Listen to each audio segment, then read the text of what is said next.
យសួរពុកម៉ែបងប្អូនទីគោរពនេះឥឡូវនេះយើង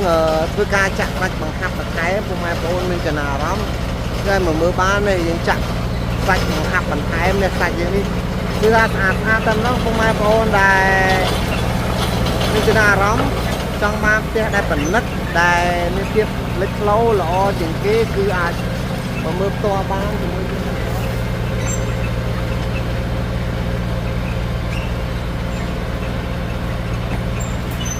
ពុកម៉ែបងប្អូនដែលមានចំណាអារម្មណ៍ចង់បាននេះថ្ងៃនេះគឺយើងចាក់បង្ហើយសម្រាប់ថ្ងៃ11ខែ5ហ្នឹងគឺយើងប្រកាសបុកគ្រឹះបើកុំអីយើងបុកថ្ងៃ1តែថ្ងៃ1ថ្ងៃ2ខ្ញុំរវល់ឡើងផ្ទះបងខ្ញុំពុកម៉ែបងប្អូនអញ្ចឹងយើងអាចថ្ងៃ11ខែ5ជួបគ្នាក្នុងការសកម្មភាពបុកគ្រឹះទៀត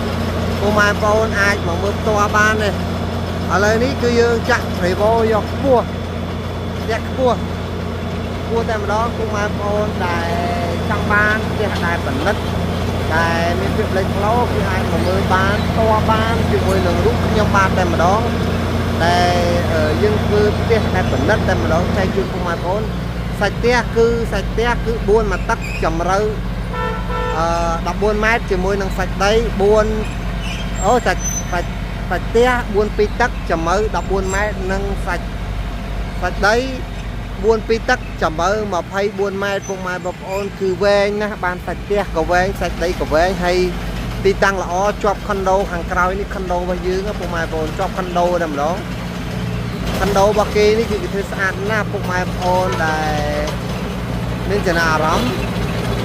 ចង់បានផ្ទះដែលប្រណិតផ្ទះដែលមានទីតាំង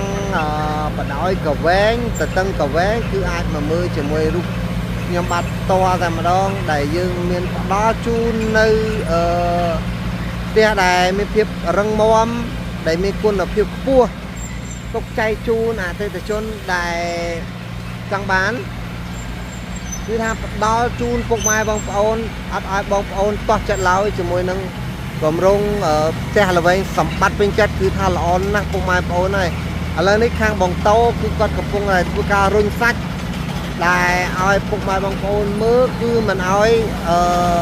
នេះតែម្ដងជក់ចិត្តតែម្ដងក្នុងការធ្វើការរុញសាច់ក្បែរឡានរបស់ខ្ញុំនេះតែទីយើងបាទយ៉ាយឡានកាត់មកនេះគាត់ធ្វើការរុញទៅខាងនោះទៀតហើយពុកម៉ែបងប្អូននេះណាពុកម៉ែបងប្អូនទិញហើយគឺអត់ឲ្យខុសបំណងឡើយទិញហើយគឺថាជាប់ចិត្តជាមួយនឹងផ្ទះរបស់យើងតែម្ដង